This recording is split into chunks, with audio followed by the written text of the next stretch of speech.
అన్న ఆయన హాయ్ అన్న. సో ఏపీలో అసెంబ్లీ స్పీకర్ అయ్యన్న పాత్రలో ఒక మాట చెప్పాడు జగన్మోహన్ రెడ్డి గురించి. అసలు ప్రతిపక్ష హోదా కూడా మీరు పనికిరారు, ఆ అర్హత మీకు లేదనే విధంగా. సో ఆ వ్యాఖ్యలు కరెక్టే అనుకుంటున్నారా? మీ అభిప్రాయం ఏంటి? ఒకటే అన్న, అది ఆల్రెడీ ఇప్పుడు కాదు, తెలుగుదేశం గెలిచిన తర్వాతనే అది ఎప్పుడో చెప్పారు. సో అందుకే జగన్ గారు కూడా అసెంబ్లీకి రావడం కూడా మానేశాడు. ఇది కొత్తగా ఇప్పుడు చెప్పడం కాదు, గతంలోనే చాలామంది చాలాసార్లు చెప్పడం జరిగింది. దానికి అనుగుణంగానే అప్పుడు వైఎస్ఆర్సీపీ నేతలు కూడా ఎవరు కూడా స్పందించలేదు. సో అందుకే జగన్ గారు కూడా అసెంబ్లీకి రావడం మానేశారు. అంటే ఆయన అన్నారని జనాలు చెప్పారని కాదు, అసలు నిజంగా ఆయనకు అర్హత ఉందంటారా లేదంటారా మీరు ప్రతిపక్షం? డెఫినెట్గా లేదండి, లేదు. ఎందుకనంటే అతను అధికారంలోకి వచ్చిన తర్వాత చేస్తా అన్న ఒక్క పని కూడా అతను కంప్లీట్గా చేయలేడు. ఎందుకంటే మద్యపాన నిషేధం అన్నాడు, అనేక రకమైన హామీలు ఇచ్చాడు, నవరత్నాలు అన్నాడు, రకరకాల హామీలు ఇచ్చాడు, ఏ ఒకటి కూడా పూర్తి స్థాయిలో నెరవేర్చలేదు. సంక్షేమ పథకాలు అన్ని కూడా 100% ఇచ్చాడు కదా అని. ఒకటండి, సంక్షేమ పథకాలతోటి ప్రజలను కొనలేరు. ప్రజలకు కావాల్సింది అభివృద్ధి కావాలి. అక్కడ డెవలప్మెంట్ ఒకప్పుడు ఏ విధంగా ఉండే, ఇప్పుడు ఏ విధంగా ఉంది ప్రజలు ఒకసారి గమనిస్తున్నారు. అక్కడ నుండి చాలా మంది వలస వెళ్ళిపోతున్న పరిస్థితి, అక్కడ ఉన్న రోడ్లు కానీ చాలా దయనీయంగా పరిస్థితి ఆంధ్ర మారింది. అయితే మరి ఇంత ముందున్న గవర్నమెంట్కి ఇప్పుడున్న గవర్నమెంట్కి డిఫరెన్స్ ఎట్లా అనిపిస్తుంది? డిఫరెంట్ అంటే చంద్రబాబు నాయుడు ఉన్నప్పుడు చాలా వరకు అమరావతి కానీ చాలా వరకు భూమి సేకరించాడు. అక్కడ కొన్ని కట్టడాలు ఇప్పటికీ ఒక 50% 60% నిర్మాణాలను చేపట్టాడు. కొత్త రకాలుగా ఇప్పుడు వచ్చిన తర్వాత కూడా కేంద్రం నుండి చాలా రకాల నిధులు తీసుకొచ్చాడు. ఇప్పుడు ఇంకా 1 year కూడా పూర్తి కాలేదు కాబట్టి ఇంకా చాలా అవకాశం ఉంది, ఇంకా తీసుకొస్తాడు. కేంద్రంలో కూడా ఇప్పుడు తెలుగుదేశం పార్టీ నేతలు కూడా ఉన్నారు. సో డెవలప్మెంట్ అనేది కొంచెం పురోగమనం ఒక స్థాయిలో చేరుతుంది అని మనం అనుకోవచ్చు. ఇప్పుడు జగన్మోహన్ రెడ్డి ఒక ప్లానింగ్ చేస్తాడని తెలుస్తుంది. ఇంతకుముందు కాంగ్రెస్లో ఉన్నటువంటి కొంతమంది కీలక నేతల్ని వైఎస్ఆర్ కాంగ్రెస్లో కలుపుకుంటే వాళ్ళకి ఏమైనా ప్లస్ అయ్యే అవకాశం ఉందంటారా? ఒకటే అండి, మేము పదే కూడా చెప్తున్నాము, ఒక ప్రజల నుండి నేతలను కొనగలుగుతారు కావచ్చు కానీ ప్రజలను ఎవ్వరు కొనలేరండి. ఎంతమందిని చేర్చుకున్నా, ఎన్ని రకాలుగా ప్రజలను ఇబ్బంది పెట్టినా అంతిమంగా న్యాయమే గెలుస్తుందని మనకు మొన్నటి ఎలక్షన్ తోటి రుజువు అయింది. ప్రజలను కొనలేరు ఎవరు కూడా, నేతలను కొనవచ్చు కానీ అక్కడ అభివృద్ధి అనేది జరగలేదనేది అక్కడ ఎవరిని అడిగినా మనకు చెప్తారు. అభివృద్ధి జరగకపోగా సామాన్యులను అనేక రకంగా ఇబ్బంది పెట్టారు, ఎస్సీ ఎస్టీలను అనేక రకంగా ఇబ్బంది పెట్టారు. ఒక డాక్టర్ని ఎలా నడి రోడ్డు మీద కొట్టి హింసించారు అనేది, అనేక దాడులు, నడి రోడ్డు పైన కారు అద్దాలు పలగొట్టడము, టీడీపీ ఆఫీస్ మీద స్వయంగా దాడులు చేయడము, అనేక రకాల మహిళలను అనేక రకాలుగా ఇబ్బంది పెట్టడము, ఒక పవన్ కళ్యాణ్ ఫ్యామిలీ గురించి ఇతరులతోటి యూట్యూబ్ స్టార్స్ తోటి కానీ సినిమా స్టార్స్ తోటి కానీ అనేక రకాలుగా అసభ్యకరంగా మాట్లాడించడం కానీ ఇలాంటి అన్నీ కూడా ప్రజలు గమనిస్తున్నారు. సో ఎమ్మెల్యేలను కొనవచ్చు కానీ అంతిమంగా విజయాన్ని అయితే చేరలేరు. చేరినా అది తాత్కాలికం మాత్రమే. అది రాజన్న బిడ్డగా ఈ విజయాన్ని కూడా అతను మొన్న అందుకున్నాడే తప్ప అతని క్రెడిబిలిటీ ఏం లేదు దానిలో. సో మనకు ఈజీగా అర్థమవుతుంది, ఎందుకనంటే ప్రజల నుండి తీవ్ర వ్యతిరేకత ఉంది కాబట్టే అతను 10 సీట్లకే పరిమితమయ్యాడు. Hi bro. అయితే ఏపీ అసెంబ్లీలో చింతకాయల అయ్యన్న పాత్ర స్పీకర్ గారు ఒక మాట అన్నారు జగన్మోహన్ రెడ్డి గురించి. అసలు ఆయన ప్రతిపక్ష హోదా కూడా అర్హత లేదు, ఆయనకు పనికి రాడనే విధంగా మాట్లాడాడు. సో మీ ఒపీనియన్ ఏంటి? కంపల్సరీ పనికిరాడన్న. ఎందుకనంటే ఏ విధంగా చూసుకున్నా సరే, ఓడిపోయిండు, సరే గాయంతో ఉండనుకో, కంపల్సరీ నువ్వు అసెంబ్లీకైనా రావాలి కదా, నువ్వు వచ్చి ఏదో ఒకటి మాట్లాడాలి కదా. నువ్వేం మాట్లాడకుండా నేను అక్కడనే చూసుకుంటా అని చెప్పేలా అంటే నువ్వు చూసుకునేది ఏంది? మళ్ళీ ఏమనంటే 2.0 అని చెప్పేసి అదే అని చెప్పేసి ఈ కొత్త పథకాలు పెట్టినట్టు ఆయన కొత్త ఇట్లా మాడ్యులేట్ చేసుకుని ఆయన వస్తుండు. సో ఏ విధంగా చూసుకున్నా ఆయన చెప్పింది, స్పీకర్ గారు చెప్పింది కరెక్టే అన్న. ఈయన దేనికి పనికిరాడు. ఎందుకనంటే ఎప్పుడైతే ఈ 11 సీట్లు వచ్చినాయని చెప్పేసి అని అన్నాడో అప్పుడే ఆయన సీన్ మొత్తం సిద్ధర్ అయిపోయింది. సో ఈయన చేసిన పాపాలు కూడా ఇంకా కొన్ని బ్యాలెన్స్ ఉన్నాయి కాబట్టి ఎట్లా జైలుకి వెళ్తాడు కాబట్టి, ఒకవేళ అసెంబ్లీకి వచ్చినా ఏం చేసినా ఈ 2-3 నెలలే అన్న, తర్వాత ఆయనకి ఎటువంటి హోదా ఉండదు. లైక్ నేను చెప్తున్నా కదా, నెక్స్ట్ టైం నువ్వు ఎమ్మెల్యే కూడా కాలేవు. దేనికనంటే నువ్వు చేసిన పాపాలు అట్లుంటే నువ్వు జైల్లో ఉంటావు కాబట్టి ఏ విధంగా చూసుకున్నా మనోడైతే ప్రతిపక్ష హోదాలో ఉన్నా సరే ఏం మాట్లాడలేడు. ఎందుకనంటే ఇప్పుడు ఏం వాదించలేడు. లైక్ నువ్వు ఇది చేస్తలేవు అది చేస్తలేవు అని కూడా అడగట్లేడు. ఇన్ని రోజుల నుంచి చూసుకుంటున్నాం మనం వచ్చి ఇప్పుడు కూటమి ప్రభుత్వం వచ్చి కూడా దగ్గర సంవత్సరం అవుతుంది. ఈ సంవత్సరం లోపల నువ్వు వచ్చి ఒకరిని ప్రశ్నించినట్లేదు, ఒకరిని అడిగినట్లేదు, నువ్వు ఇది ఇవ్వట్లేదు. మరి నేను ఉన్నప్పుడు నేను ఇది ఇచ్చిన, ఈ పథకం ఇచ్చిన, ఈ పథకంతో పేదవాళ్ళందరూ చాలా సంతోషపడ్డారు, నువ్వు వచ్చి ఇప్పుడు ఏమి ఇవ్వట్లేదు. ఎలా చూసుకున్నప్పుడు చంద్రబాబు నాయుడు కూడా కొన్ని పథకాలు ఇవ్వట్లేదు, ఇంకా టైం పడతా అని చెప్పేసి అని అంటుండ్రు. సో నువ్వు ఒక ప్రతిపక్ష హోదాలో ఉన్నప్పుడు నువ్వు అడగనిక నీకు ఛాన్సెస్ ఉంటుంది.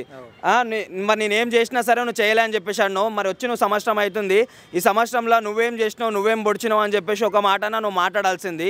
సో ప్రతిపక్ష హోదాలో ఉన్నప్పుడు నీకు కూడా కొన్ని రైట్స్ ఉంటాయి. ఆ రైట్స్ నువ్వు ఉపయోగించుకోకపోతే నువ్వు ప్రతిపక్షంలో ఉండడం కూడా వేస్టే కదా. ఒక స్పీకర్ ఆ మాట అన్నాడంటే నువ్వు దేనికి పనికిరానట్టే కదా. సో ఆయనకు కూడా తెలుసు జగన్ కూడా ఎందుకు రావట్లేదు అని అంటే, ఒక 2 monthsలో నా పని అయిపోతుంది, జైలుకు పంపిస్తా, ఎందుకంటే నేను చేసిన పాపం చంద్రబాబు నాయుడిని జైలుకు పంపించిన కదా. సో ఆ పాపం మళ్ళీ నాకు తిరిగి వస్తుంది, నేను కంపల్సరీ మళ్ళీ జైలుకి వెళ్తా అని చెప్పేసి ఆయన బ్లాండ్గా ఫిక్స్ అయ్యాడు కాబట్టి ఇట్లా అనుకుంటారు. ఇంకా కొంతమంది లైక్ 2.0 అదే అని చెప్పేసి మన ఏదైతే చెప్పిండో ఆయన, ఆ చెప్పడానికి కారణం కూడా ఏందనంటే ఏదో ఆయన బ్యాక్ సెల్ఫ్ లాగా ఆయన కొంచెం ఆయన ధైర్యం చెప్పుకుంటుండు. నువ్వు 2.0 వచ్చినా 3.0 వచ్చినా సరే అది టిట్ ఫార్ టాట్ లాగా నేను చంద్రబాబు నాయుడు అయితే కంపల్సరీ చూపించిన. ఎందుకంటే నీకేం చేతనవుతుందో నువ్వు పోయిన నీ ప్రభుత్వంలో చూపించినావు. ఇప్పుడు కూటమి అని అంటే పవన్ కళ్యాణ్ గారు కూడా ఆయనతో పాటు ఉన్నారు. సో నువ్వు చేసిన పాపాలు అయితే చంద్రబాబు నాయుడు వదిలేయచ్చు, కానీ పవన్ కళ్యాణ్ అయితే ఏ మాత్రం వదిలాడు. So get ready to go for jail. Bro hi bro. Hello brother. So ఏపీలో అసెంబ్లీ స్పీకర్ అయ్యన్న పాత్రుడు, చింతకాయల అయ్యన్న పాత్రుడు జగన్మోహన్ రెడ్డి గురించి ఒక మాట అన్నాడు. ఏ విధంగా అంటే ప్రతిపక్ష హోదా కూడా నువ్వు సరిపోవు, అసలు నీకు అర్హతనే లేదనే విధంగా మాట్లాడారు. సో ఆ మాటలకి మీ ఒపీనియన్ ఏంటి? అంటే అయ్యన్న పాత్రుడు ఓకే, జగన్ని అనే ముందు ఒకసారి ఆయన వర్త్ కూడా ఆయన ఒకసారి చూసుకోవాలని చెప్తాను నేను. ఎందుకంటే లైక్ సరే of course Jaganmohan Reddy might be corrupted, fraud ఉండొచ్చు, but at the same time ఆయన పాలనలో ఉన్నప్పుడు ఆయన అధికారంలో ఉన్నప్పుడు చాలా చేశారు కూడా జనాల కోసం. సో అది కూడా నేను మర్చిపోవద్దని చెప్తా జనాలకు. ఎందుకంటే నేను ఏ పార్టీకి వ్యతిరేకం కాదు, అలా అని చంద్రబాబుకు సపోర్ట్ అని కూడా కాదు. ఒక జెన్యూన్ మనం ఒక సిటిజన్, ఒక 2 తెలుగు రాష్ట్రాల సిటిజన్గా చెప్పాలంటే లైక్ అది టు బి ఫ్రాంక్ ఒక చాలా అంటే ఆయనకు ప్రతిపక్ష హోదా అర్హత ఉంటే మరి అట్లీస్ట్ అసెంబ్లీ కూడా ఎందుకు రావట్లేదు అనేది జనాల క్వశ్చన్ అనమాట.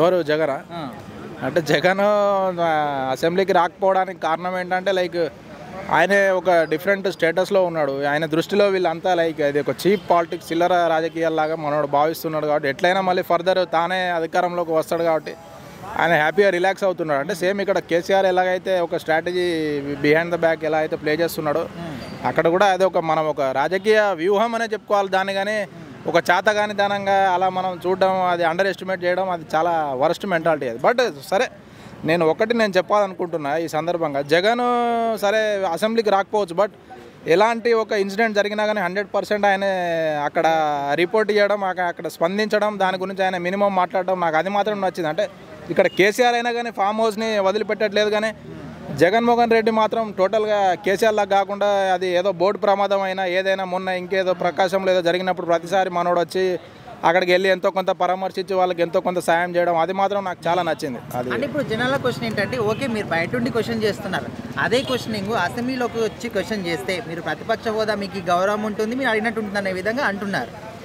అంటే అదే పాయింటే. అంటే అసెంబ్లీకి వచ్చి కూడా క్వశ్చన్ చేయొచ్చు, కానీ నాకు ఎందుకో స్టిల్ అంటే ఆయన వర్త్ కాదు. అంటే లైక్ ఆయన దృష్టిలో ఇది లైక్ దట్ ఆల్ అంటే డజంట్ మ్యాటర్ లాగా మనోడు ఇక ఆయన దలుచుకోలేదు. ఏదైనా ఇండైరెక్ట్గా ప్రెస్ మీట్ పెట్టి వీళ్ళ కోసం నేను ఏంటి అక్కడికి వెళ్ళేది, వీళ్ళు ఎంత నా కింద అని అంటే అది లైక్ మనం దాన్ని అంటే 50-50 లాగా అంటే అలా యాక్చువల్లీ రావాలి. మీరు చెప్పినట్టు నిజంగా అసెంబ్లీకి వచ్చి పవర్ఫుల్గా రిప్లై ఇస్తే బాగుంటుంది face to face. But at the same time ఇక వీళ్ళు దృష్టిలో పెట్టుకొని ఇంతకుముందు వీళ్ళు పాలనలో ఉన్నప్పుడు వాళ్ళు చేసిన పనులు అవన్నీ దృష్టిలో పెట్టుకొని అలా రాకుండా ఇండైరెక్ట్గా ఎక్కడే కూర్చొని నేను ఎక్కడున్నా కింగే, నేను వచ్చినా రాకపోయినా నా అది ప్రజెన్స్ అనేది చాలా పవర్ఫుల్ అని చెప్పి మనోడు ఇండైరెక్ట్గా అలా కూడా ఒక మెసేజ్ ఇస్తున్నాడు. కాబట్టి సో ఇప్పుడు ప్రజెంట్ 11 సీట్లు వచ్చాయి కదా, నెక్స్ట్ వచ్చే ఎలక్షన్స్లో అట్లీస్ట్ అవి కూడా ఉండవు అనే విధంగా కొంతమంది అంటున్నారు. సో నిజం అనుకోవచ్చా? అది అంతా ఫూలిష్నెస్ అండి, అది అంతా మూర్ఖత్వం. అది ఇప్పుడు రాజకీయాలు ఓట్లు అనేటివి ఎలా ఉంటాయంటే ఫలితాలు ఎవరైనా జీరో కావచ్చు, ఎవరైనా హీరో కావచ్చు. మనం దాన్ని ఒక 1 year మనం రిజల్ట్ని చూసుకొని నెక్స్ట్ ఇయర్ మనం డిసైడ్ చేయడం అనేది టోటల్లీ అంటే చాలా మూర్ఖత్వం అది. ఎందుకంటే ఇప్పుడు వేరే స్టేట్స్లో అక్కడిక్కడ చూసుకున్నా కానీ ఒకసారి బీజేపీ ఒక ఇయర్లో టాప్లో ఉంటే నెక్స్ట్ ఇయర్ కాంగ్రెస్ టాప్లో ఉంటుంది. సో అలా అలా చాలా జరుగుతూ ఉంటాయి, అప్స్ అండ్ డౌన్స్. అంటే అది ఫ్లక్చువేట్ అవుతూ ఉంటుంది. మనం టోటలీ అంటే అలా ఎలా అంటే అన్ఎడ్యుకేటెడ్ ఇల్లిటరేట్ వాళ్ళు చేసే అవి ఎస్టిమేషన్స్ అవన్నీ. ఈ ఇయర్ 12 వచ్చాయి, నెక్స్ట్ ఇయర్ 0, అంత సినిమా లేదు. నెక్స్ట్ ఇయర్ వీళ్ళకి 12 వచ్చి వాళ్ళు ఎలివేట్ అవ్వచ్చు, అదర్వైజ్ వీళ్ళే మళ్ళీ రూలింగ్లో ఉండొచ్చు. ఏదైనా కావచ్చు. అంటే మనకి జనాల చేతిలో ఉంటుంది పవర్, కాబట్టి మనం ఏం దాన్ని టోటల్గా మనం ఇది చేయలేము. అది మన ఫ్యూచర్ని మనం ఇప్పుడే ఏదో అనుకొని ఇది చేయడం అది టోటల్లీ రబీష్. అది ఈ జగన్ మీద పడిపోతూ ఉంటారు. అదే నిజం, రావడం బోల్డ్ బెస్ట్. 60 రోజులకి ఎవరికైనా సరే డిస్క్వాలిఫై అనేది కన్ఫర్మ్. ఈయన రావట్లా. ఒకవేళ వచ్చి కూర్చుని అసలు ఎమ్మెల్యే బాధ్యతగా తీసుకుని రావాలి. ఒక రోజు సంతకం పెడతానికి వచ్చాడు ఆయన, మరి మిగిలిన రోజులు ఎందుకు రాలా? రాకలేదన్నా, వచ్చిన ఉపయోగం లేదుగా. వచ్చి ప్రజలకు మంచి చేసే పని ఏం జరుగుతుంది అసెంబ్లీలో? పని ఏదన్నా మంచి ప్రజలకు చేసే పని ఒకటి జరుగుతుందంటే అసెంబ్లీకి రావాలి. అక్కడ ఏం జరగట్లా. వచ్చి ఇప్పుడు వాళ్ళు వచ్చిన తర్వాత వాళ్ళు దేవేండి జగన్ తిట్టాలి. జగన్ తిడతాక ఒక మనిషి లేడు, జగన్ మీద పడిపోతాం మనిషి లేడని వాళ్ళు రావాలని కోరుకుంటారు. 11 మంది ఉన్నారు కదా, మరి డిపెండ్ చేసుకోలేరా? డిపెండ్ చేయలేరు అన్న. 150 మంది 11 మంది చేయలేరు. ఇప్పుడు మీరు 10 మంది వచ్చి నా మీద పడితే నేను చేయలేనుగా, చేయలేరు. ఇప్పుడు మన వారు వన్ సైడ్ అయిపోద్ది ఉద్దేశంతో వారు వన్ సైడ్ ఏం కాదు, వాళ్ళు నోటితో పడతారు. జగన్ వాళ్ళు చేతలతోనే. ఇప్పుడు డైలీ సినిమా హడావుడు చూసావా? హడావుడంతా ఒకసారి దెబ్బ దిగిరాలు వస్తుంది అని అట్లా ఉంటుంది. జగన్ ఫ్యాన్స్ వాళ్ళు కింద నుండి సైలెంట్గా జరిగిపోతుంటుంది పని, నోటితో ఉండదు. నెక్స్ట్ 2.0 ప్రజల్లోకి వెళ్తా అంటున్నాడు. మరి ఏం చేశాడని చెప్పి జనాల్లోకి వెళ్ళి చెప్పి అదే ఏం తప్పు చేశానో తెలుసుకుంటాకే జనాల్లోకి వెళ్తా అంటున్నాడు. ఏం ఇప్పుడు నేను ఏం తప్పు చేశానో తెలుసుకోవాలి అన్న. కొన్ని వర్గాలకి ఒక 40% ప్రజలకి డబ్బులు కావాల్సిన వాళ్ళు డబ్బులు ఇచ్చేసాడు. మరి మిగిలిన వాళ్ళకి ఏం చేశాడు? వాళ్ళైతే యాక్సెప్ట్ చేయరు కదా. అసలు జగన్ ఓటైన వాళ్ళు ఎవరు చెప్పండి. నేను బాగా డబ్బున్న వాళ్ళు ఏటైలా, 2 చదువుకున్న వాళ్ళు కూడా అందరూ వేసారు. చదువుకుని పేదలు మొత్తం వేశారు. బాగా డబ్బున్న వాళ్ళు ఏటైలా, ఇంకోటి కులపిచ్చున్నాడు ఏటైలా. జగన్ ఎందుకంటే అన్ని కొనాల్లో ఒకలా చేశాడు. తెలుగుదేశం కార్యకర్తలు కూడా ఇల్లు ఇచ్చాడు, పథకాలన్నీ ఇచ్చాడు. దమ్ముంటే ఒక్క టీడీపీ ఇట్లా జరుగుతుందన్న కూటమి ప్రభుత్వంలో 60 ఉన్నోడికి అన్ని పథకాలు అందినాయి అని చెప్పమని. జగన్ ప్రభుత్వంలో 60 ఉన్నోడికి అందరికీ అందినాయి, కులంతో సంబంధం లేకుండా. టీడీపీ ప్రభుత్వంలో అట్లా జరగదు. అది చేసింది జగన్. వన్ సైడ్ నెక్స్ట్ 2029లో కుట్టేస్తాడు గట్టిగా. అంటే ఎలా కొడతారని కాన్సెప్ట్ ఏంటి? ఇప్పుడు వెళ్తున్నాడు కదా, నాకు తప్పు 11కు పడినాడు. 11 నుంచి కనీసం 0 నుండి 21 గట్ట వచ్చినాయి. పవన్ కళ్యాణ్కి 0 నుండి 21 గట్ట వచ్చినాయి. అట్లాగే ఇప్పుడు 11 నుండి 161 వస్తాయి.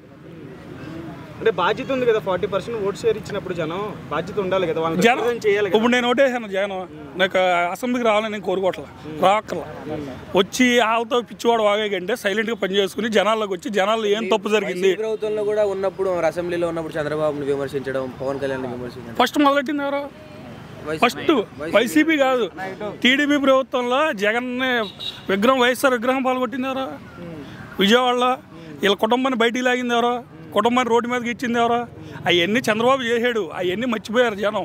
2019కి వచ్చేటప్పుడు గుర్తు చేసి ఏదేదో స్కాములు జరుగుతాయి, అవన్నీ నడిచిపోయి అది మైమరిపించి జరిపారు. మీరు అలా అటాకుల గురించి మాట్లాడితే ఈ ప్రభుత్వం కూడా ఉన్నప్పుడు గత 5 ఏళ్లలో ఎంతో మందిని టీడీపీ కార్యకర్తలను వేధించారు. అసలు డాక్టర్ అనేవాడిని పిచ్చోడిని చేశారు కరోనా టైం. మీరు చెప్పండి మొత్తం చదువుతాను. చాలా మంది టీడీపీ కార్యకర్త ఒక్కడు కూడా నష్టపోయాడని ఒక్క కార్యకర్తను వచ్చి బయట చెప్పమని వైసీపీ ప్రభుత్వంలో. ఈ కూటమి రాగానే వైసీపీ కార్యకర్తలు అందరూ నష్టపోయాడని చెబుతా. టీడీపీ నాయకులు వేధించాడేమో. నాయకులు కనబడలేదంటే ఇంటికాడ ఉంటాడు, ఎది దొరికేస్తాడు, ఎక్కడికి వెళ్ళడం, గుడివాడలోనే ఉంటాడు.